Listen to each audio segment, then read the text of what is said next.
Hello ಗೆಳೆಯರೆ, ನಮ್ಮ ಲಾಯಕ್ಸ್ IAS ಪ್ರಸ್ತುತಪಡಿಸುತ್ತಿರುವ ಕಲಾಂ ಮೇನ್ಸ್ ಆನ್ಸರ್ ರೈಟಿಂಗ್ ಪ್ರೋಗ್ರಾಂಗೆ ತಮಗೆಲ್ಲರಿಗೂ ಸ್ವಾಗತ. ಇಂದಿನಿಂದ ಕಲಾಂ ಮೇನ್ಸ್ ಆನ್ಸರ್ ರೈಟಿಂಗ್ ಪ್ರೋಗ್ರಾಮಿನ ಸೀಸನ್ 2 ಅನ್ನ ಪ್ರಾರಂಭ ಮಾಡ್ತಾ ಇದ್ದೇವೆ. ಕಳೆದ ವರ್ಷ ಕೂಡ ಈ ಕಾರ್ಯಕ್ರಮ ಬರ್ತಾ ಇತ್ತು. ಈಗ UPSC ಹಾಗೂ KPSCಯ ಮುಖ್ಯ ಪರೀಕ್ಷೆ ಹತ್ತಿರ ಇರುವಂತಹ ದೃಷ್ಟಿಯಿಂದ ಮತ್ತೊಮ್ಮೆ ಇದನ್ನ ಇಂದಿನಿಂದ ಪ್ರಾರಂಭ ಮಾಡ್ತಾ ಇರ್ತಕ್ಕಂಥದ್ದು. ಮುಂಬರುವಂಥ 6-7 ವಾರಗಳಲ್ಲಿ GS ಪೇಪರ್ನ ಅಡಿಯಲ್ಲಿ ಬರುವಂಥ ಎಲ್ಲ ಸಿಲೆಬಸ್ಗೂ ಸಂಬಂಧಪಟ್ಟಂಥ ಪ್ರಶ್ನೆಗಳನ್ನು ನಾವು ಡಿಸ್ಕಸ್ ಮಾಡುವಂಥ ಉದ್ದೇಶವನ್ನು ಹೊಂದಿದ್ದೇವೆ. ಈ ವಾರದಲ್ಲಿ ಪೊಲಿಟಿ, ಕಾನ್ಸ್ಟಿಟ್ಯೂಷನ್ ಮತ್ತು ಗವರ್ನೆನ್ಸ್ಗೆ ಸಂಬಂಧಪಟ್ಟಂಥ ಪ್ರಶ್ನೆಗಳನ್ನು ಡಿಸ್ಕಸ್ ಮಾಡೋಣ. ನಾವು ಪ್ರತಿ ವಾರದಲ್ಲಿ 6 ದಿನಗಳು ಇದರ ಬಗ್ಗೆ ಈ ಒಂದು ಕಾರ್ಯಕ್ರಮವನ್ನು ನಡೆಸುವಂಥದ್ದು. ಅದರಲ್ಲಿ 5 ದಿನಗಳು ಪ್ರತಿದಿನವೂ ಕೂಡ 2 ಪ್ರಶ್ನೆಗಳಿಗೆ ಉತ್ತರ ಸಮೇತವಾಗಿ ನಾವು ಪ್ರಶ್ನೆಗಳನ್ನು ಡಿಸ್ಕಸ್ ಮಾಡ್ತೇವೆ. ಒಂದು ಪ್ರಶ್ನೆಯನ್ನು ನಿಮಗೆ ಹೋಮ್ವರ್ಕ್ನ ರೂಪದಲ್ಲಿ ನೀಡುವಂಥದ್ದು. ಆ ಒಂದು ಪ್ರಶ್ನೆಗೆ ನೀವು ಉತ್ತರವನ್ನು ಬರೆದು ಸ್ಕ್ಯಾನ್ಡ್ ಕಾಪಿಯನ್ನು ಡಿಸ್ಕ್ರಿಪ್ಷನ್ ಅಲ್ಲಿ ನೀಡಿರ್ತಕ್ಕಂಥ ನಮ್ಮ ವೆಬ್ಸೈಟಿನ ಲಿಂಕ್ ಏನಿದೆ ಆ ಅಡ್ರೆಸ್ನಲ್ಲಿ ನೀವು ಅಪ್ಲೋಡ್ ಮಾಡಬಹುದಾಗುತ್ತೆ. ಅಥವಾ ನಿಮಗೆ ಹೆಚ್ಚಿನ ಮಾಹಿತಿಗಾಗಿ ನಮ್ಮ ಫೋನ್ ನಂಬರ್ಸ್ಗೂ ಕೂಡ ಕಾಂಟ್ಯಾಕ್ಟ್ ಮಾಡಬಹುದಾಗುತ್ತೆ. ನೀವು ಬರೆದಿರ್ತಕ್ಕಂಥ ಉತ್ತರಗಳನ್ನು ಎವ್ಯಾಲ್ಯೂಯೇಟ್ ಮಾಡ್ತೇವೆ. ಅದರಲ್ಲಿರ್ತಕ್ಕಂಥ ಬೆಸ್ಟ್ ಆನ್ಸರ್ಸ್ಗಳನ್ನು ಶನಿವಾರದಂದು ಅಂದರೆ 6ನೇ ದಿನ ಏನಿರುತ್ತೆ, 5 ದಿನಗಳು ಕೇಳಿದಂಥ 5 ಪ್ರಶ್ನೆಗಳಿಗೆ ನೀವು ಬರೆದಿರ್ತಕ್ಕಂಥ ಬೆಸ್ಟ್ ಆನ್ಸರ್ಸ್ಗಳನ್ನು 6ನೇ ದಿನ ನಾವು ಡಿಸ್ಕಸ್ ಮಾಡ್ತೇವೆ. ಇದು ನಮ್ಮ ಒಂದು ಪ್ಲಾನ್ ಆಫ್ ಆಕ್ಷನ್ ಆಗಿರುತ್ತೆ. ಇನ್ನು ಪೊಲಿಟಿ ಅಂತ ಬಂದಾಗ ಯಾವ ಒಂದು ಸೋರ್ಸನ್ನು ನಾವು ರೆಫರ್ ಮಾಡಬೇಕು ಅಂತ ಅಂದರೆ old question papers is a must for all the syllabus. ಮತ್ತು ಟೆಸ್ಟ್ ಸೀರೀಸ್ಗಳಿಗೆ ಜಾಯ್ನ್ ಆಗೋದು ಕೂಡ ನಿಮಗೆ ಸಾಕಷ್ಟು ಅನುಕೂಲ ಮಾಡಿಕೊಡುತ್ತೆ. ನಿಮ್ಮ ಹ್ಯಾಂಡ್ ರೈಟಿಂಗ್ ಇಂಪ್ರೂವ್ ಆಗುತ್ತೆ, ಸ್ಪೀಡ್ ಇಂಪ್ರೂವ್ ಆಗುತ್ತೆ, ಆ ಒಂದು ಟೈಮ್ ಮ್ಯಾನೇಜ್ಮೆಂಟ್ ನಿಮಗೆ ಗೊತ್ತಾಗುತ್ತೆ. ಮತ್ತು ಎಕ್ಸಾಮ್ ಹಾಲ್ನಲ್ಲಿ ಯಾವ ರೀತಿಯಾಗಿ ನಿಮಗೆ ತಿಳಿದಿರ್ತಕ್ಕಂಥ ಇನ್ಫಾರ್ಮೇಷನನ್ನು ಪೆನ್ ಡೌನ್ ಮಾಡಬೇಕು ಅನ್ನೋದು ಕೂಡ ನಿಮಗೆ ಅರಿವಾಗುತ್ತೆ. ಮತ್ತು ಒಂದು ವಾರಕ್ಕೆ ಒಂದು ಟೆಸ್ಟ್ ಇದ್ದಾಗ ಆ ಒಂದು ಸಿಲೆಬಸ್ಸನ್ನು ನೀವು ಆ ವಾರದಲ್ಲೇ ಕಂಪ್ಲೀಟ್ ಮಾಡೋದಕ್ಕೆ ಪ್ರಯತ್ನ ಮಾಡೋದ್ರಿಂದ ಒಂದು ಸ್ಟ್ರಕ್ಚರ್ಡ್ ಮ್ಯಾನರಲ್ಲಿ ನೀವು ಸಿಲೆಬಸ್ಸನ್ನು ಕಂಪ್ಲೀಟ್ ಮಾಡೋದಕ್ಕೆ ಕೂಡ ಸಾಧ್ಯ ಆಗುತ್ತೆ. ಈ ಎಲ್ಲ ದೃಷ್ಟಿಯಿಂದ ಟೆಸ್ಟ್ ಸೀರೀಸ್ ನಿಮಗೆ ನೆರವಾಗೋದ್ರಿಂದ ಟೆಸ್ಟ್ ಸೀರೀಸನ್ನು ಆದಷ್ಟು ತಗೊಳ್ಳೋದಕ್ಕೆ ಪ್ರಯತ್ನ ಮಾಡಿ. ಒಂದು ವೇಳೆ ನೀವು ಟೆಸ್ಟ್ ಸೀರೀಸ್ ಅನ್ನು ತಗೊಳ್ಳಿಲ್ಲ ಅಂತ ಅಂದ್ರೂ ಟೆಸ್ಟ್ ಸೀರೀಸ್ಗಳಲ್ಲಿ ಬರುವಂಥ ಕ್ವೆಶನ್ ಪೇಪರ್ಸ್ ಮತ್ತು ಸಿನಾಪ್ಸಿಸ್ ಅನ್ನಾದರೂ ನೀವು ಓದಿ.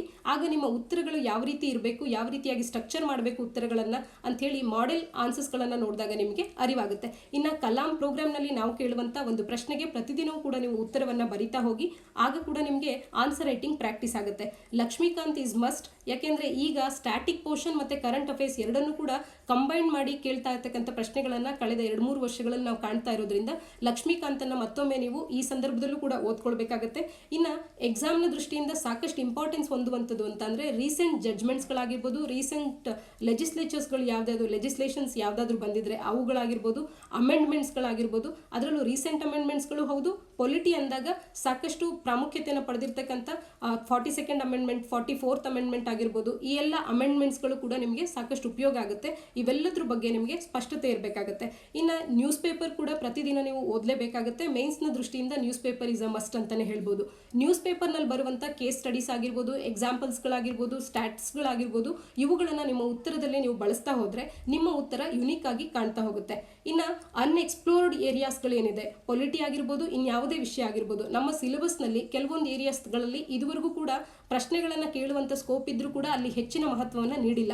ಅಂಥ ಒಂದು ಏರಿಯಾಸ್ಗಳಲ್ಲಿ ನೀವು ಉತ್ತರಗಳನ್ನು ಬರೆಯೋದಕ್ಕೆ ಪ್ರಯತ್ನ ಮಾಡಿ. ಮತ್ತು ಯಾವ ಒಂದು ಏರಿಯಾದಲ್ಲಿ ಹೆಚ್ಚಿನ ಪ್ರಶ್ನೆಗಳನ್ನು ಈಗಾಗಲೇ ಕೇಳಿದ್ದಾರೆ ಅಂಥವು ಕೂಡ ಹೆಚ್ಚಿನ ಫೋಕಸನ್ನು ಮಾಡಿ. ಇವತ್ತು ನಾನು ಇಂಡಿಯನ್ ಕಾನ್ಸ್ಟಿಟ್ಯೂಷನ್ಗೆ ಸಂಬಂಧಪಟ್ಟಂಥ ಪ್ರಶ್ನೆಗಳನ್ನು ಡಿಸ್ಕಸ್ ಮಾಡ್ತೇನೆ.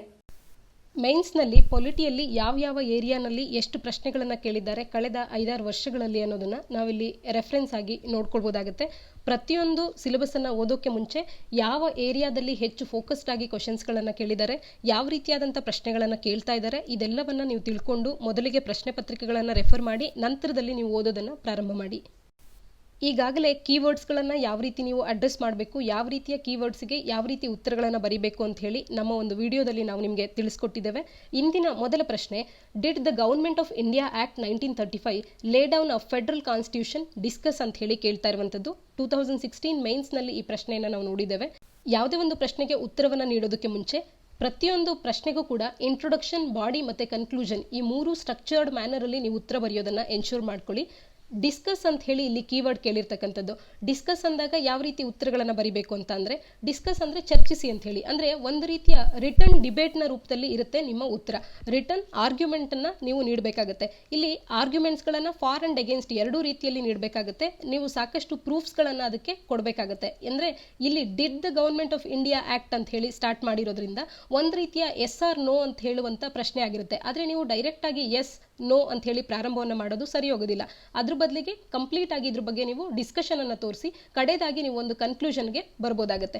ಈ ಪ್ರಶ್ನೆ 1935 ಗೌರ್ಮೆಂಟ್ ಆಫ್ ಇಂಡಿಯಾ ಆಕ್ಟ್ ಅನ್ನುವಂಥದ್ದು ಒಂದು ಫೆಡರಲ್ ಕಾನ್ಸ್ಟಿಟ್ಯೂಷನ್ ಅನ್ನ ಲೇ ಡೌನ್ ಮಾಡುತ್ತಾ ಅಂತ ಹೇಳಿ ಕೇಳ್ತಾ ಇರೋದ್ರಿಂದ ನಮಗೆ ಮೊದಲಿಗೆ ಫೆಡರಲ್ ಕಾನ್ಸ್ಟಿಟ್ಯೂಷನ್ ಅಂದ್ರೇನು ಅಥವಾ ಫೆಡರಲಿಸಮ್ ಅಂದ್ರೆ ಏನು ಅನ್ನೋದನ್ನ ಡಿಫೈನ್ ಮಾಡೋದ್ರ ಮುಖಾಂತರವಾಗಿ ಕೂಡ ನಾವು ಈ ಒಂದು ಇಂಟ್ರೊಡಕ್ಷನ್ ಅನ್ನ ನೀಡಬಹುದಾಗುತ್ತೆ. ಫೆಡರಲಿಸಮ್ ಅಂದ್ರೆ ನಮ್ಮೆಲ್ಲರಿಗೂ ತಿಳಿದೇ ಇದೆ, ಸ್ಟೇಟ್ಸ್ ಮತ್ತೆ ಸೆಂಟರ್ ಎರಡರ ನಡುವೆ ಪವರ್ ಅನ್ನುವಂಥದ್ದು ಡಿವೈಡ್ ಆಗಿರುತ್ತೆ. Division of power between States and centres, ಅದರಲ್ಲಿ ಸೆಂಟರೇ ಮಹತ್ವವಾದದ್ದು ಅಂತಾನೂ ಕೂಡ ಹೇಳೋ ಆಗಿಲ್ಲ. ಈಗ ನಮಗೆ ಇನ್ನು ಪ್ರಾವಿನ್ಸಸ್ ಇದ್ರೆ ಪ್ರಾವಿನ್ಸಸ್ ಅಥವಾ ಲೋಕಲ್ ಗವರ್ಮೆಂಟ್ ಇದೆ ಅಂದ್ರೆ ಅದಕ್ಕೂ ಕೂಡ ಒಂದು ಈಕ್ವಲ್ ವೈಟೇಜ್ ಅನ್ನ ನೀಡುವಂಥದ್ದು.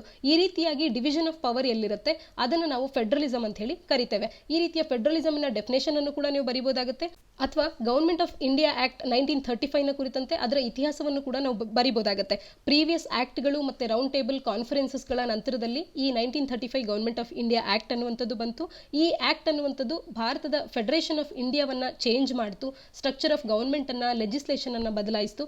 ಈ ರೀತಿ ಈ ಆಕ್ಟ್ ನ ಬಗ್ಗೆ ಒಂದಷ್ಟು ಮಾಹಿತಿ ಮತ್ತೆ ಇದರ ಹಿಸ್ಟ್ರಿಯನ್ನ ನೀಡೋದ್ರ ಮುಖಾಂತರವಾಗಿ ಕೂಡ ನಾವು ಇಂಟ್ರೊಡಕ್ಷನ್ ಅನ್ನ ನೀಡಬಹುದಾಗುತ್ತೆ. ಈ government of India act federal constitution ಅನ್ನ ಲೇ ಡೌನ್ ಮಾಡ್ತಾ ಅಂತ ಕೇಳಿರೋದ್ರಿಂದ ಇದರ ಬಗ್ಗೆ ನಾವು ಡಿಸ್ಕಸ್ ಮಾಡ್ತಾ ಇರೋದ್ರಿಂದ ಇಲ್ಲಿ ಫೆಡರಲ್ ಫೀಚರ್ಸ್ ಗಳನ್ನು ಬರೀಬೇಕಾಗುತ್ತೆ, ಯೂನಿಟರಿ ಫೀಚರ್ಸ್ ಗಳೇನಾದ್ರೂ ಅದರಲ್ಲಿದ್ರೆ ಅದನ್ನು ಕೂಡ ನಾವು ಬರೀಬೇಕಾಗುತ್ತೆ. ಇಲ್ಲಿ ಗವರ್ಮೆಂಟ್ ಆಫ್ ಇಂಡಿಯಾ ಆಕ್ಟ್ 1935 ನಲ್ಲಿ ಇರ್ತಕ್ಕಂಥ ಫೆಡರಲ್ ಫೀಚರ್ಸ್ ಗಳು ಯಾವುದು ಅಂದ್ರೆ ಆಲ್ ಇಂಡಿಯಾ ಫೆಡರೇಷನ್ ಪ್ರಾರಂಭ ಆಗಿದ್ದಿರಬಹುದು, ಪ್ರಾವಿನ್ಷಿಯಲ್ ಅಟಾನಮಿಯನ್ನ ಮೊದಲಿಗೆ ಇಲ್ಲಿ ಕೊಡುವಂತದ್ದು, ಫೆಡರಲ್ ಲೆಜಿಸ್ಲೇಚರ್ ಅಂದ್ರೆ ಬೈಕ್ಯಾಮರಲ್ ನೇಚರ್ ನಲ್ಲಿ ಇರ್ತಕ್ಕಂಥ ಫೆಡರಲ್ ಲೆಜಿಸ್ಲೇಚರ್ ಕೂಡ ಇಲ್ಲಿ ಪ್ರಾರಂಭ ಆಗುವಂತದ್ದು, distribution of legislative power, centre ಮತ್ತೆ ಪ್ರಾವಿನ್ಸಸ್ ನ ನಡುವೆ ಲೆಜಿಸ್ಲೇಟಿವ್ ಪವರ್ ಅನ್ನುವಂಥದ್ದು ಡಿಸ್ಟ್ರಿಬ್ಯೂಟ್ ಆಗುತ್ತೆ. ಇದೇನ್ ಹೇಳುತ್ತೆ, ಇದೇ ನಮಗೆ ಗೊತ್ತಾಗುತ್ತೆ ಫೆಡರಲಿಸಮ್ ಅನ್ನುವಂಥದ್ದು ಇಲ್ಲಿ ನಮಗೆ ಕಾಣಿಸ್ತಾ ಇರುವಂತದ್ದು. ಮತ್ತೆ ಫೆಡರಲ್ ಕೋರ್ಟ್ ಕೂಡ ಪ್ರಾರಂಭವಾಗುತ್ತೆ. ಇವೆಲ್ಲವೂ ಕೂಡ 1935 ಆಕ್ಟ್ ನಲ್ಲಿ ಇದ್ದಂತ ಫೆಡರಲ್ ಫೀಚರ್ಸ್ ಗಳು. ಈ ರೀತಿ ಫೆಡರಲ್ ಫೀಚರ್ಸ್ ಇದೆ ಅಂತ ಅಂದ್ರೆ ಹೌದು ಇದು ಫೆಡರಲ್ ಒಂದು ಕಾನ್ಸ್ಟಿಟ್ಯೂಷನ್ ಅನ್ನ ಲೇ ಡೌನ್ ಮಾಡೋದಕ್ಕೆ ಅನುಕೂಲ ಆಗುವಂತ ಒಂದು ಆಕ್ಟ್ ಅಂತ ಹೇಳ್ಬೋದಾಗುತ್ತೆ. ಆದ್ರೆ ಇದರಲ್ಲಿದ್ದಂಥ ಕೆಲವೊಂದು ಫೀಚರ್ಸ್ಗಳು ಯೂನಿಟರಿ ಫೀಚರ್ಸ್ಗಳು ಕೂಡ ಆಗಿದ್ವು ಅನ್ನೋದಕ್ಕೆ ಕೆಲವೊಂದು ಉದಾಹರಣೆಗಳನ್ನು ನಾವು ನೋಡ್ಬೋದಾಗುತ್ತೆ. ಮೊದಲಿಗೆ ಅತಿಯಾದಂಥ ಡಿಸ್ಕ್ರಿಷನರಿ ಪವರ್ಸ್ಗಳನ್ನು ಗವರ್ನರ್ಸ್ಗಳಿಗೆ ಮತ್ತು ಗವರ್ನರ್ ಜನರಲ್ಸ್ಗಳಿಗೆ ನೀಡೋದ್ರ ಮುಖಾಂತರವಾಗಿ ಪ್ರಾವಿನ್ಷಿಯಲ್ ಅಟಾನಮಿಯನ್ನು ಒಂದು ಮಟ್ಟಿಗೆ ಕಿತ್ಕೊಳ್ಳುವಂಥ ಒಂದು ಕಾರ್ಯ ಇಲ್ಲಾಗಿರೋದು ಯೂನಿಟರಿ ಫ್ಯೂಚರ್ ಆಗುತ್ತೆ. ಮತ್ತು ಲೆಜಿಸ್ಲೇಷನ್ ರಿಗಾರ್ಡಿಂಗ್ ಪ್ರಾವಿನ್ಷಿಯಲ್ ಲಿಸ್ಟ್ನಲ್ಲಿ ಬರುವಂಥ ಕೆಲವೊಂದಷ್ಟು ಸಬ್ಜೆಕ್ಟ್ಸ್ಗಳಿಗೆ ಲೆಜಿಸ್ಲೇಷನನ್ನು ಮಾಡುವಂಥ ಪವರನ್ನು ಫೆಡರಲ್ ಲೆಜಿಸ್ಲೇಚರ್ಗೆ ನೀಡುವಂಥದ್ದು, ಇದು ಕೂಡ ಒಂದು ಯೂನಿಟರಿ ಫ್ಯೂಚರ್ ಆಗುತ್ತೆ. ಮತ್ತೆ ಇದೊಂದು ರೀತಿಯ ಡಿಫೆಕ್ಟಿವ್ ಫೆಡರೇಷನ್ ಅಂತಾನೆ ಕರೆಸ್ಕೊಳ್ಳುತ್ತೆ. ಯಾವ ರೀತಿ ಅಂತ ಅಂದ್ರೆ ಪ್ರಾವಿನ್ಸಸ್ಗಳು ಕಂಪಲ್ಸರಿ ಈ ಫೆಡರೇಷನ್ ನ ಭಾಗವಾಗಬೇಕಾಗಿತ್ತು, ಆದ್ರೆ ಪ್ರಿನ್ಸ್ಲಿ ಸ್ಟೇಟ್ಸ್ಗಳಿಗೆ ಇದು ವಾಲಂಟರಿ ಆಗಿತ್ತು. ಇನ್ನು ರೆಸಿಡ್ಯೂ ಪವರ್ಸ್ಗಳು ಕೂಡ ಗವರ್ನರ್ ಜನರಲ್ ನ ಬಳಿ ಇದ್ದಿದ್ದಂಥದ್ದು ಕೂಡ ಒಂದು ಯೂನಿಕ್ನೆಸ್ ಆಗುತ್ತೆ, ಇದು ಕೂಡ ಒಂದು ಯೂನಿಟರಿ ಫ್ಯೂಚರ್ ಆಗುತ್ತೆ. ಈ ಎಲ್ಲ ಕಾರಣದಿಂದ ಕೆಲವೊಂದಷ್ಟು ಫೆಡರಲ್ ಸಿಸ್ಟಮ್ಗೆ ಸಂಬಂಧಪಟ್ಟಂತ ಫೀಚರ್ಸ್ಗಳು ಕೂಡ ಇದೆ, ಕೆಲವೊಂದಷ್ಟು ಯೂನಿಟರಿ ಫೀಚರ್ಸ್ಗಳು ಕೂಡ ಈ ಒಂದು ಲಾನಲ್ಲಿ ಇರೋದ್ರಿಂದ ನಿಮ್ಮ ಈ ಒಂದು ರಿಟರ್ನ್ ಡಿಸ್ಕಷನ್ ಅನ್ನ ಈ ರೀತಿ ಕನ್ಕ್ಲೂಡ್ ಮಾಡಬಹುದಾಗುತ್ತೆ. ಈ ಒಂದು ಫೆಡರಲ್ ಕಾನ್ಸ್ಟಿಟ್ಯೂಷನ್ ಅನ್ನ ಮಾಡೋದಕ್ಕೆ ಈ ಗವರ್ಮೆಂಟ್ ಆಫ್ ಇಂಡಿಯಾ ಆಕ್ಟ್ 1935 ಅನ್ನುವಂಥದ್ದು ಒಂದು ಅಟೆಂಪ್ಟ್ ನ ರೀತಿಯಲ್ಲಿ ಕೆಲಸ ಮಾಡಿದ್ರು ಕೂಡ ಇದು at the best quasi federal ಆಗಿ ಇತ್ತೇ ಹೊರತು ಕಂಪ್ಲೀಟ್ ಆಗಿ ಫೆಡರಲ್ ಕಾನ್ಸ್ಟಿಟ್ಯೂಷನ್ ಅಂತ ಹೇಳಿ ಇದನ್ನ ಕರೆಯೋದಕ್ಕಾಗಲ್ಲ. Not a true federal system ಅಂತ ಹೇಳಿ ಹೇಳ್ಬೋದಾಗುತ್ತೆ. ಇಂದಿನ ಎರಡನೇ ಪ್ರಶ್ನೆ, examine the scope of fundamental rights in the light of the latest judgement of the Supreme Court on right to privacy ಅನ್ನೋದಾಗಿದೆ. 2017ರ UPSCಯ ಮುಖ್ಯ ಪರೀಕ್ಷೆಯ ಪ್ರಶ್ನೆ ಆಗಿರ್ತಕ್ಕಂಥದ್ದು. ಇಲ್ಲಿ ಕೇಳಿರ್ತಕ್ಕಂಥ ಕೀವರ್ಡ್ ಎಕ್ಸಾಮೈನ್ ಅನ್ನುವಂಥದ್ದು. ಎಕ್ಸಾಮೈನ್ ಅಂದಾಗ ಈ ಕೇಳಿರುವ ವಿಷಯಕ್ಕೆ ಸಂಬಂಧಪಟ್ಟಂತೆ ಇಂಪಾರ್ಟೆಂಟ್ ಇಶ್ಯೂಸ್ ಗಳನ್ನ ಮತ್ತೆ ಕೀ ಫ್ಯಾಕ್ಟ್ಸ್ ಗಳನ್ನ ನಾವು ಎಸ್ಟಾಬ್ಲಿಷ್ ಮಾಡಬೇಕಾಗುತ್ತೆ. ವೆರಿ ಡೀಟೈಲ್ಡ್ ಮ್ಯಾನರ್ ನಲ್ಲಿ ಉತ್ತರಗಳನ್ನ ನಾವಿಲ್ಲಿ ವ್ಯಕ್ತಪಡಿಸಬೇಕಾಗುತ್ತೆ. ಇಲ್ಲಿ 2017ರಲ್ಲಿ ಇತ್ತೀಚೆಗಷ್ಟೇ ಅಂದ್ರೆ ಆಗಷ್ಟೇ ಪುಟ್ಟಸ್ವಾಮಿ ಕೇಸ್ ಅನ್ನುವಂಥದ್ದು, ಅದರ ತೀರ್ಪು ಅನ್ನುವಂಥದ್ದು ಹೊರಬಂದಿತ್ತು. ಇದು ಮಹತ್ತರವಾದಂಥ ಒಂದು ಕೇಸ್ ಅಂತಾನೆ ಕರೆಸ್ಕೊಳ್ಳುತ್ತೆ ರೈಟ್ ಟು ಪ್ರೈವಸಿಗೆ ಸಂಬಂಧಪಟ್ಟಂತೆ. ಈ ಒಂದು ಕೇಸ್ನ ಹಿನ್ನೆಲೆಯಲ್ಲಿ ಸ್ಕೋಪ್ ಆಫ್ ಫಂಡಮೆಂಟಲ್ ರೈಟ್ಸ್ಗಳನ್ನ ನಾವಿಲ್ಲಿ ತಿಳಿಸ್ಕೊಡ್ಬೇಕಾಗತ್ತೆ ಅಂತ ಹೇಳಿ ಈ ಪ್ರಶ್ನೆ ಕೇಳ್ತಾ ಇರ್ತಕ್ಕಂಥದ್ದು. ಮೊದಲಿಗೆ ಇಂಟ್ರೊಡಕ್ಷನ್ ಅನ್ನ ಬರೆಯುವಂತ ಸಂದರ್ಭದಲ್ಲಿ ರೈಟ್ ಟು ಪ್ರೈವಸಿ ಅನ್ನುವಂಥದ್ದು ಯಾವ ರೀತಿ ಎಮರ್ಜ್ ಆಯಿತು, ಅದರ ಒಂದು ಬ್ಯಾಕ್ ಗ್ರೌಂಡ್ ಅನ್ನ ಕೂಡ ನಾವು ಒಂದಷ್ಟು ಅಂಶಗಳನ್ನ ಕೂಡ ನಾವು ಬರಿಬೋದಾಗುತ್ತೆ. ಅಥವಾ ಸ್ಕೋಪ್ ಆಫ್ ಫಂಡಮೆಂಟಲ್ ರೈಟ್ಸ್ ಯಾವ ರೀತಿ ಇದೆ ಅನ್ನೋದನ್ನ ನಾವು ಈ ರೈಟ್ ಟು ಪ್ರೈವಸಿ ಬಂದಿರತಕ್ಕಂಥದ್ದು ಆರ್ಟಿಕಲ್ 21 ಅಡಿಯಲ್ಲಿ ಆಗಿರೋದ್ರಿಂದ right to life and liberty ಏನಿದೆ ಈ ಆರ್ಟಿಕಲ್ ಅನ್ನುವಂಥದ್ದು ಯಾವ ರೀತಿಯಾಗಿ ಎಕ್ಸ್ಪ್ಯಾಂಡ್ ಆಗ್ತಾ ಇದೆ ಅಂದ್ರೆ ಯಾವೆಲ್ಲ ಅಂಶಗಳನ್ನ ಇದರೊಳಗೆ ತಂದು ಹಾಕ್ತಾ ಇರುವಂಥದ್ದು. ಮನೇಕಾ ಗಾಂಧಿ ಕೇಸ್ನಿಂದ ಪ್ರಾರಂಭವಾದಂಥದ್ದು. ಮನೇಕಾ ಗಾಂಧಿ ಕೇಸ್ ಕೂಡ ಬಹಳ ಇಂಪಾರ್ಟೆಂಟ್ ಆಗುತ್ತೆ. ಇಲ್ಲಿ ಡ್ಯೂ ಪ್ರೋಸೆಸ್ ಆಫ್ ಲಾಗೆ ಇಂಪಾರ್ಟೆನ್ಸ್ ಅನ್ನು ಕೊಡುವಂತ ಒಂದು ಕೇಸ್ ಇದಾಗುವಂಥದ್ದು. ಈ ಕೇಸ್ನಿಂದ ಪ್ರಾರಂಭವಾದಂಥದ್ದು ನಂತರದಲ್ಲಿ ರೈಟ್ ಟು ಎಜುಕೇಶನ್ ಆಗಿರ್ಬೋದು, ರೈಟ್ ಟು ಎನ್ವಿರಾನ್ಮೆಂಟ್ ಆಗಿರ್ಬೋದು, ರೈಟ್ ಟು ಪ್ರೈವಸಿ ತನಕ ಬಂದು ನಿಂತಿದೆ. ರೈಟ್ ಟು ಲೈಫ್ ಆರ್ಟಿಕಲ್ ಅನ್ನೇ ನಾವು ಮೆನ್ಷನ್ ಮಾಡಿ ಅಂದ್ರೆ no person shall be deprived of his life or personal liberty except according to procedure established by law. ಇದನ್ನು ನಾವು ಹೇಳೋದ್ರ ಮುಖಾಂತರವಾಗಿ ಯಾವ ರೀತಿಯಾಗಿ ಈ ಒಂದು ಪ್ರೋಸೆಸ್ ಅನ್ನುವಂಥದ್ದು ಅಥವಾ ರೈಟ್ ಟು ಲೈಫ್ನ ಈ ಆರ್ಟಿಕಲ್ ಅನ್ನುವಂಥದ್ದು ಎಕ್ಸ್ಪ್ಯಾಂಡ್ ಆಗ್ತಾ ಬಂದಿದೆ ಅನ್ನೋದನ್ನ ಇವೆಲ್ಲ ಉದಾಹರಣೆಗಳನ್ನು ನೀಡೋದ್ರ ಮುಖಾಂತರವಾಗಿ ನಾವು ಇಂಟ್ರೊಡಕ್ಷನ್ ಅನ್ನ ಈ ರೀತಿಯಾಗಿ ಕೂಡ ನಾವು ಬರಿಬೋದಾಗುತ್ತೆ. ಇನ್ನ ಬಾಡಿ ಆಫ್ ದಿ ಆನ್ಸರ್ ಅಲ್ಲಿ ಎಷ್ಟರ ಮಟ್ಟಿಗೆ ಇಂಪ್ಯಾಕ್ಟ್ ಅನ್ನ ಈ ರೈಟ್ ಟು ಪ್ರೈವಸಿಯ ಒಂದು ಜಡ್ಜ್ಮೆಂಟ್ ಅನ್ನುವಂಥದ್ದು ಹೊಂದಿದೆ ಅನ್ನೋದನ್ನ ನಾವು ಸ್ಟಾರ್ಟ್ ಮಾಡಬಹುದಾಗುತ್ತೆ. ನಾವು ತಿನ್ನುವಂಥದ್ದು ಆಹಾರ ಪದ್ಧತಿಯಿಂದ ಹಿಡಿದು ನಮ್ಮ ಆನ್ಲೈನ್ ಬಿಹೇವಿಯರ್ಸ್ಗಳನ್ನು ಟ್ರ್ಯಾಕ್ ಮಾಡ್ಬೋದಾ ಮಾಡದೇ ಇರ್ಬೋದಾ ಅನ್ನೋದ್ರ ಬಗ್ಗೆ ಕೂಡ ಟ್ರ್ಯಾಕ್ ಮಾಡಬಾರ್ದು ಅಂತ ಹೇಳಿ ಅಲ್ಲೂ ಕೂಡ ನಮಗೆ ಪ್ರೈವಸಿ ಅನ್ನುವಂಥದ್ದು ದೊರಕುವಂಥದ್ದು, ಮತ್ತು ನಮ್ಮ ಒಂದು ಸೆಕ್ಷುಯಲ್ ಪ್ರಿಫರೆನ್ಸಸ್ ಅನ್ನು ಕೂಡ ಯಾರು ಕ್ವೆಶನ್ ಮಾಡದೇ ಇರುವಂಥದ್ದು, ಮತ್ತೆ ವೆಲ್ಫೇರ್ ಸ್ಕೀಮ್ಸ್ಗಳ ಬೆನಿಫಿಟ್ಸ್ಗಳಿಗೂ ಕೂಡ ಸಂಬಂಧಪಟ್ಟಂತೆ ಒಂದು ವೈಡ್ ರೇಂಜ್ ಆಫ್ ಅಪ್ಲಿಕೇಶನ್ ಅನ್ನ ಈ ಒಂದು ರೈಟ್ ಟು ಪ್ರೈವಸಿಗೆ ಸಂಬಂಧಪಟ್ಟಂತ ಪುಟ್ಟಸ್ವಾಮಿ ಕೇಸ್ ಅನ್ನುವಂಥದ್ದು ಹೊಂದಿದೆ. ಅದನ್ನು ನಾವು ಬಾಡಿಯಲ್ಲಿ ಬರಿಬೋದಾಗುತ್ತೆ. ರೈಟ್ ಟು ಪ್ರೈವಸಿಯ ಜಡ್ಜ್ಮೆಂಟ್ ಅನ್ನುವಂಥದ್ದು ನಮ್ಮ ಒಂದು ದಿನನಿತ್ಯದ ಕಾರ್ಯಗಳಲ್ಲಿ ಸಾಕಷ್ಟು ಒಂದು ಇಂಪ್ಲಿಕೇಶನ್ಸ್ಗಳನ್ನು ಹೊಂದಿದೆ. ಅದರಲ್ಲಿ ಆಧಾರ್ನ ವಿಚಾರಕ್ಕೆ ಬಂದರೂ ಕೂಡ ಆಧಾರಿಗೆ ನೀಡುವಂಥ ಬಯೋಮೆಟ್ರಿಕ್ ಡೇಟಾ ಇರ್ಬೋದು, ಡೆಮೋಗ್ರಫಿಕ್ ಡೇಟಾ ಇರ್ಬೋದು, ಈ ಡೇಟಾವನ್ನೇ ನಾವು ನೀಡೋದಿಲ್ಲ. ಯಾಕೆಂದರೆ ರೈಟ್ ಟು ಪ್ರೈವಸಿಯನ್ನು ನಾವು ಹೊಂದಿದ್ದೇವೆ ಅನ್ನೋದನ್ನ ಕೂಡ ಎಷ್ಟೋ ಮಂದಿ ಚಾಲೆಂಜನ್ನು ಮಾಡಿದಂಥದ್ದು. ಆದರೆ ಅದಕ್ಕೆ ಸುಪ್ರೀಂ ಕೋರ್ಟು ಮಿನಿಮಲ್ ಡೇಟಾವನ್ನು, ಅದು ಕೂಡ ಪರ್ಪಸ್ ಆಫ್ ಐಡೆಂಟಿಫಿಕೇಷನ್ಗೆ ಅಂತ ಮಾತ್ರವೇ ಸರ್ಕಾರ ತಗೊಳ್ಳೋದ್ರಿಂದ ಆಧಾರ್ನ ಅಡಿಯಲ್ಲಿ ಮಿನಿಮಲ್ ಡೇಟಾವನ್ನು ಪಡ್ಕೊಳ್ಬೋದು ಅಂತ ಹೇಳಿರ್ತಕ್ಕಂಥದ್ದು. ಮತ್ತು ಇನ್ನು ನಮ್ಮ ಕನ್ಸೆಂಟ್ ಅಥವಾ ಚಾಯ್ಸ್ನ ವಿಚಾರಕ್ಕೆ ಬಂದಾಗ ಯಾರು ಕೂಡ ನಮ್ಮ ಒಂದು ಸರ್ಕಾರವೇ ಆಗಲಿ ಗೌರ್ಮೆಂಟೇ ಆಗಲಿ ಯಾರು ಕೂಡ ನಮಗೆ ಯಾವ ಫುಡ್ಡನ್ನು ತಿನ್ನಬೇಕು ಅಥವಾ ಯಾವ ಒಂದು ಬಟ್ಟೆಯನ್ನು ಹಾಕ್ಕೊಳ್ಬೇಕು ಅಂತ ಹೇಳಿ ಯಾವುದೇ ರಿಸ್ಟ್ರಿಕ್ಷನ್ನ ನಮಗೆ ಮಾಡುವಂತಿಲ್ಲ. We have right to choice ಅನ್ನೋದನ್ನ ಕೂಡ ಇದು ರೈಟ್ ಟು ಪ್ರೈವಸಿ ಅನ್ನುವಂಥದ್ದು ಅಪ್ಹೋಲ್ಡ್ ಮಾಡುತ್ತೆ. ಇನ್ನು ಯುಥನೇಷಿಯಾದ ಬಗ್ಗೆ ಸಾಕಷ್ಟು ಚರ್ಚೆಯನ್ನು ಮೂಡಿಸುವಂಥ ಒಂದು ತೀರ್ಪೇ ಆಗಿತ್ತು ಇದು ಅಂತ ಹೇಳ್ಬೋದು. ಯಾಕೆಂದರೆ ಯುಥನೇಷಿಯಾದಲ್ಲಿ ಪ್ಯಾಸಿವ್ ಯುಥನೇಷಿಯಾ ಅಷ್ಟೇ ಅಲ್ಲ, ಆಕ್ಟಿವ್ ಯುಥನೇಷಿಯಾಕ್ಕೂ ಕೂಡ ಲಾ ಅನ್ನುವಂಥದ್ದು ಬರಬೇಕು ಅಥವಾ ಪರ್ಮಿಷನ್ ಅನ್ನುವಂಥದ್ದು ದೊರಕಬೇಕು ಅಂತೇಳಿ ಸಾಕಷ್ಟು ಚರ್ಚೆ ಆಗ್ತಾ ಇರುವಂಥದ್ದು. ಈ ಹಿನ್ನೆಲೆಯಲ್ಲಿ ಕೂಡ ರೈಟ್ ಟು ಪ್ರೈವಸಿ ಅನ್ನುವಂಥದ್ದು ಸಾಕಷ್ಟು ಮಹತ್ವದ ಒಂದು ನಿರ್ಧಾರ ಆಗುತ್ತೆ. ಯಾಕೆಂದರೆ ನಮ್ಮ ಸುಪ್ರೀಂ ಕೋರ್ಟಿನ ಬೆಂಚ್ ಹೇಳೋ ಪ್ರಕಾರವಾಗಿ ರೈಟ್ ಟು ಪ್ರೈವಸಿ ಅನ್ನುವಂಥದ್ದು ರೈಟ್ ಟು ರೆಫ್ಯೂಸ್ ಫುಡ್ ಅಥವಾ ರೆಫ್ಯೂಸ್ ಈವನ್ ಮೆಡಿಸಿನ್ ಇದನ್ನು ಕೂಡ ಒಳಗೊಂಡಿರುತ್ತೆ. ಹಾಗಾಗಿ ರೆಫ್ಯೂಸ್ ಮೆಡಿಸಿನ್ ಅನ್ನೋದನ್ನ ಒಳಗೊಂಡಿರೋದ್ರಿಂದ ಯುಥನೇಷಿಯಾದ ಬಗ್ಗೆ ಕೂಡ ಇಲ್ಲಿ ಡಿಸ್ಕಷನ್ ಅನ್ನುವಂಥದ್ದಾಗುತ್ತೆ. ಹೆಲ್ತ್ ರೆಕಾರ್ಡ್ಸ್ಗಳನ್ನು ಈ ಹಿಂದೆ ನಾವು ಶೇರ್ ಮಾಡಲೇಬೇಕಾಗಿರ್ತಿತ್ತು ಒಂದು ವೇಳೆ ಸರ್ಕಾರ ನಮಗೆ ಹೇಳಿದಾಗ. ಆದರೆ ಈಗ ಅದರಿಂದ ಎಷ್ಟೋ ಮಂದಿ ತಮ್ಮ ಒಂದು ಪ್ರೈವೇಟ್ ಇನ್ಫಾರ್ಮೇಷನ್ ಅನ್ನು ಶೇರ್ ಮಾಡೋದ್ರಿಂದ ಎಂಬರಾಸ್ಮೆಂಟ್ಗೆ ಒಳಗಾಗಬೇಕಾಗಿತ್ತು, ವರ್ಸ್ ಕಂಡೀಷನ್ಸ್ ಅನ್ನು ಫೇಸ್ ಮಾಡಬೇಕಾಗಿತ್ತು. ಆದರೆ ಈಗ ರೈಟ್ ಟು ಪ್ರೈವಸಿಯಿಂದ ಇಲ್ಲೂ ಕೂಡ ಇಂಪ್ಲಿಕೇಶನ್ ಆಗುತ್ತೆ. ನಾವು ಕಂಪಲ್ಸರಿಯಾಗಿ ಇದನ್ನ ಶೇರ್ ಮಾಡಲೇಬೇಕು ಅನ್ನುವಂಥದ್ದು ಇರೋದಿಲ್ಲ. ಇನ್ನು ಇನ್ಫಾರ್ಮೇಷನ್ ಕಂಟ್ರೋಲ್ನ ವಿಚಾರಕ್ಕೆ ಬಂದಾಗ ಫೋನ್ ಟ್ಯಾಪಿಂಗ್ ಅನ್ನುವಂಥದ್ದು ಇಷ್ಟು ದಿನ ಈಸಿಯಾಗಿ ಆಗ್ತಾ ಇತ್ತು. ಸರ್ಕಾರ ಆಗಿರಲಿ ಅಥವಾ ಪೊಲೀಸ್ ಸಿಸ್ಟಮ್ ಆಗಿರಲಿ ಈಸಿಯಾಗಿ ಫೋನ್ ಟ್ಯಾಪಿಂಗ್ ಅನ್ನ ಮಾಡುವಂಥ ಪವರ್ಸ್ಗಳನ್ನು ಹೊಂದಿತ್ತು. ಆದರೆ ಈಗ ನಾವು ರೈಟ್ ಟು ಪ್ರೈವಸಿಯನ್ನು ಹೊಂದಿರೋದ್ರಿಂದ ಅದನ್ನು ಕೂಡ ನಾವು ಕ್ವೆಶನ್ ಮಾಡಬಹುದಾಗಿರುತ್ತೆ. ಇನ್ನು ಸೆಕ್ಷುಯಾಲಿಟಿ ಅಂಡ್ ಪ್ರೈವಸಿ ಸಂಬಂಧಪಟ್ಟಂತೆ ಕೂಡ ಇದು ಸಾಕಷ್ಟು ಮಹತ್ವವಾದಂಥ ಒಂದು ನಿರ್ಧಾರ ಅಂತಾನೆ ಹೇಳ್ಬೋದು. LGBT ಕಮ್ಯುನಿಟಿಗೆ ಇದರಿಂದ ಒಂದು ರಿಲೀಫ್ ದೊರಕದಾಗುತ್ತೆ. ರಿಪ್ರೊಡಕ್ಟಿವ್ ರೈಟ್ಸ್ಗಳ ವಿಚಾರ ಆಗಿರ್ಬೋದು, ಇನ್ನು ಅನ್ಆಥರೈಸ್ಡ್ ಟ್ಯಾಪ್ಸ್ಗಳು ಆಗದೇ ಇರುವಂತೆ ನೋಡ್ಕೊಳ್ಳೋದಾಗಿರ್ಬೋದು. ಇನ್ನು ಪ್ರೈವಸಿಯನ್ನ ಫಂಡಮೆಂಟಲ್ ರೈಟ್ ಅನ್ನಾಗಿ ಮಾಡುವಂಥ ಈ ಒಂದು ಮಹತ್ವದ ತೀರ್ಪಿನಲ್ಲಿ 9 ಮಂದಿ ಏನು ಸಾಂವಿಧಾನಿಕ ಜಡ್ಜಸ್ಗಳ ಬೆಂಚ್ ಇತ್ತು, ಆ 9 ಮಂದಿಯೂ ಕೂಡ ರೈಟ್ ಟು ಪ್ರೈವಸಿಯನ್ನ ಫಂಡಮೆಂಟಲ್ ರೈಟ್ ಅಂತ ಹೇಳೋದ್ರ ಮುಖಾಂತರವಾಗಿ ಇದರ ವಿರುದ್ಧವಾಗಿ ರೈಟ್ ಟು ಪ್ರೈವಸಿಯನ್ನ ಫಂಡಮೆಂಟಲ್ ರೈಟ್ ಅಂತ ಹೇಳಿ ಮಾಡೋದಕ್ಕೆ ವಿರುದ್ಧವಾಗಿ ಬರುವಂಥ ಯಾವುದೇ ಒಂದು ಅಟ್ಯಾಕ್ಸ್ಗಳನ್ನು ಕಂಪ್ಲೀಟ್ ಆಗಿ ಇಮ್ಯುನೈಸ್ ಮಾಡುವಂಥ ಕಾರ್ಯವನ್ನು ಕೂಡ ಮಾಡಿರ್ತಕ್ಕಂಥದ್ದು. ಇನ್ನು ಈ ರೈಟ್ ಟು ಪ್ರೈವಸಿಯಿಂದ ಒಂದಷ್ಟು ಕನ್ಸರ್ನ್ಸ್ಗಳು ಕೂಡ ಇದೆ. ಟೆರರ್ ರಿಲೇಟೆಡ್ ಕೇಸಸ್ಗಳಲ್ಲಿ ಇನ್ವೆಸ್ಟಿಗೇಷನ್ ಆಗುವಂಥ ಸಂದರ್ಭದಲ್ಲಿ ಯಾವುದೇ ಇಶ್ಯೂಸ್ಗಳು ಕ್ರಿಯೇಟ್ ಆಗದೇ ಇರುವಂತೆ ನೋಡ್ಕೊಳ್ಳುವಂತೆ ಲಾ ಅನ್ನ ತರಬೇಕಾಗುತ್ತೆ.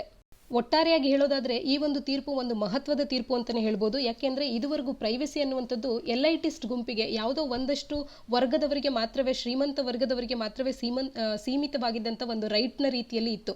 ಈಗ ಪ್ರೈವಸಿ ಅನ್ನುವಂಥದ್ದು ಎಲೈಟಿಸ್ಟ್ನವರಿಗೆ ಮಾತ್ರ ಅಷ್ಟೇ ಅಲ್ಲದೆ privacy is a privilege for the few ಅನ್ನೋದನ್ನ ಈ ಒಂದು ತೀರ್ಪು ಸುಳ್ಳು ಮಾಡಿದೆ. ಈ ಮೂಲಕ ಎಲ್ಲರಿಗೂ ಕೂಡ ಪ್ರೈವಸಿ ಅನ್ನುವಂಥದ್ದು ಒಂದು ಫಂಡಮೆಂಟಲ್ ರೈಟ್ನ ರೂಪವಾಗಿ ಎಲ್ಲರಿಗೂ ಕೂಡ ಸಿಗುವಂತೆ ಮಾಡಿರ್ತಕ್ಕಂಥದ್ದು. ಒಟ್ಟಾರೆಯಾಗಿ ಫಂಡಮೆಂಟಲ್ ರೈಟ್ಸ್ಗಳಿಗೆ ಇರುವಂಥ ಸ್ಕೋಪ್ ಅನ್ನ ಈ ರೈಟ್ ಟು ಪ್ರೈವಸಿ ಜಡ್ಜ್ಮೆಂಟ್ ಅನ್ನುವಂಥದ್ದು ಎಕ್ಸ್ಪ್ಯಾಂಡ್ ಅನ್ನೋ ಮಾಡಿದೆ. ಆದರೆ ಒಂದಷ್ಟು ಲಿಮಿಟೇಷನ್ಸ್ಗಳಂತೂ ಫಂಡಮೆಂಟಲ್ ರೈಟ್ಸ್ನ ಮೇಲೆ ಕಂಟಿನ್ಯೂ ಆಗ್ತಾನೆ ಇರುತ್ತೆ. ರೀಸನಬಲ್ ರಿಸ್ಟ್ರಿಕ್ಷನ್ಸ್ ಇದ್ದೇ ಇರುತ್ತೆ.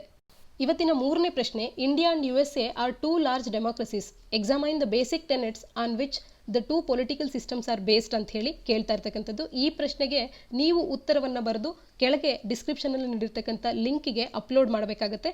ಈ ಪ್ರಶ್ನೆಯನ್ನ ನೀವು ಬರೆದಿರ್ತಕ್ಕಂಥ ಉತ್ತರಗಳನ್ನು ನಾವು ಎವ್ಯಾಲ್ಯೂಯೇಟ್ ಮಾಡಿ ಅದನ್ನು ನಾವು ಸ್ಯಾಟರ್ಡೆ ಡಿಸ್ಕಸ್ ಮಾಡ್ತೇವೆ.